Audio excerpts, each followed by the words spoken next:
And as I read them and took them literally, what I realized what they were saying is that 2 or 3 huge coronal mass ejections ago, or 240,000 years ago, a group of humans decided that they didn't want to die in the gigantic coronal mass ejections, these huge fireballs coming out of the sun, and they built ships. They called them arcs, and they moved off planet. And this is in these texts.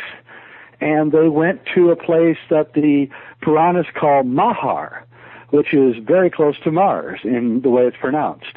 And they came back after the Earth had healed itself, and they brought back all the genetic stuff and all the plants and the animals, and they restarted life here on Earth. And they are our masters, and they've been living parallel with us for the last 60,000 years, and about 6,000 years ago, they kind of came out of hiding and started civilization. This is what the Puranas say. Now, I wondered why they would suddenly come out of hiding and begin civilization, and when I began looking into that, I realized from my work in alchemy and the cross of Henday that the big coronal mass ejection was coming soon. And then I put 2 and 2 together, and I realized that probably most of everything that's been going on for the last 6,000 years, but especially the last 70 or 80 years, is a mass evacuation by the Aryans back to Mars. And if you look at Joseph Skipper's work, I don't know if you're familiar with his work on the Hale Crater, but if you Google in Hale, H-A-L-E, Hale Crater Civilization, you can see their colony up on Mars. And Joseph was given that picture from an unknown source inside the European Space Agency, and there's farms, and there's roads, and there's buildings, and we know from Hoagland's work that Mars does not have a red sky. It actually has a blue sky, that NASA's actually purposefully coloring the sky to make it look red. We know that there's all sorts of crazy stuff all over the planet, including forests and rivers and lakes and everything about Mars that we've been told, it isn't true. And so this is a massive cover-up of gigantic proportions, and they're using kind of the alien story as a cover to hide their activities, which I call Project Good, and Good stands for Get Out of Dodge. And so they're getting out of Dodge right now. They're leaving. In fact, they may have already left. I don't know. So that's really my take. Okay. Now, are you aware of the whistleblower testimony that we have? Yeah, I am. Okay. So you will know that our whistleblowers would concur that, there's definitely civilization and colony on Mars and underground bases there and so on. Yep. So this information, it would not be new to us, but it is new coming from the texts in India. And that's fascinating that you sort of followed that trail and got to where you are by doing so. Now, it is true. I mean, certainly the texts in India have been talking about basically UFOs, Vimanas, and so on for a long time, and people are very aware of it. It's in the literature, so to speak, in the consensus reality. But where you're going with this is interesting in that you're really focusing on Mars, and you're focusing on a particular group that came from Mars. Now, are you aware of the work of Michael Tellinger at all? I am. I'm not. I've scanned it. I'm not completely familiar as much as I'd like to be. So, okay. What is he saying? Well, it's just that I just interviewed him recently, and we had also interviewed him in the summer. He's talking about South Africa, these standing stones and ruins that cover, miles and miles that basically indicate the Anunnaki civilization that Sitchin talks about, where man was possibly originally genetically engineered. by the Anunnaki. Yeah, I am familiar with that. Yeah, that's fascinating work. Yes. I agree that could probably be true. Yeah, we were definitely, engineered by these guys, and they're seriously advanced. I mean, they may not even die, actually, from what I've been able to find out.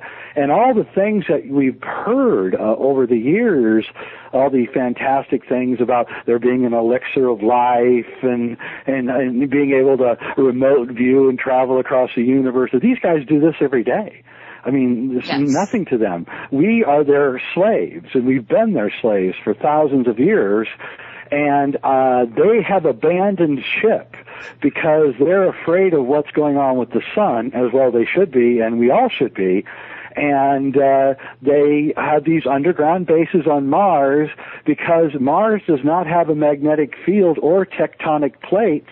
It's not going to suffer the crustal torque or the magnetic storms or any of the things that we're going to suffer when this happens. And I actually believe, by the way, that all the things that we're seeing right now, the volcanoes, the strange earthquakes, the oil pipes that are breaking, the gas clouds that are forming, this is all part of this thing that's going on, this coronal mass ejection building up on the sun is causing a commensurate electromagnetic flux here on Earth because they're intimately related, the sun and the Earth, and we're getting all sorts of resultant crustal torques and volcanoes, and if I was the powers that be, I'd pull up all of the oil drilling pipelines out of the ocean right now, because there's 700 of them in the Gulf alone, and they're going to all start breaking, I'm afraid. Okay, well, actually, that is interesting the way you're framing it. I have to say that are you aware of the weather wars portion of what's going on as well? Because some of these events that we are experiencing are being purposely moved along and escalated by the powers that be, and I'm wondering if you looked at that side of it.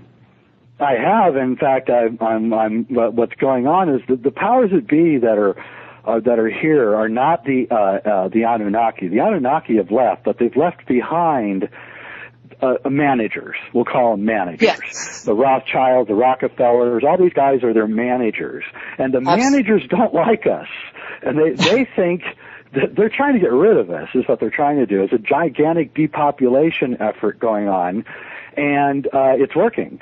And so they're trying to trim down the population to some reasonable size and hope that they can go into their underground shelters at Denver Airport and all over and avoid the coronal mass ejection damage and come out later.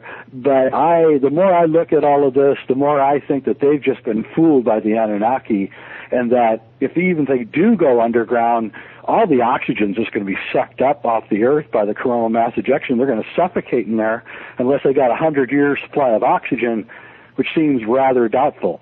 So I don't know if our managers are the smartest people on Earth, but I do know that they are absolutely treacherous, and they will do anything, and they are manipulating the weather. I live in the Pacific Northwest, and I'm telling you, it is winter right now, and it has been winter, and it hasn't stopped. It is freezing cold. It's snowing. It's raining, and it's because they're messing with the weather that's causing resultant low pressure systems to form, and could even be bringing on a mini ice age. So, these things are all combined together.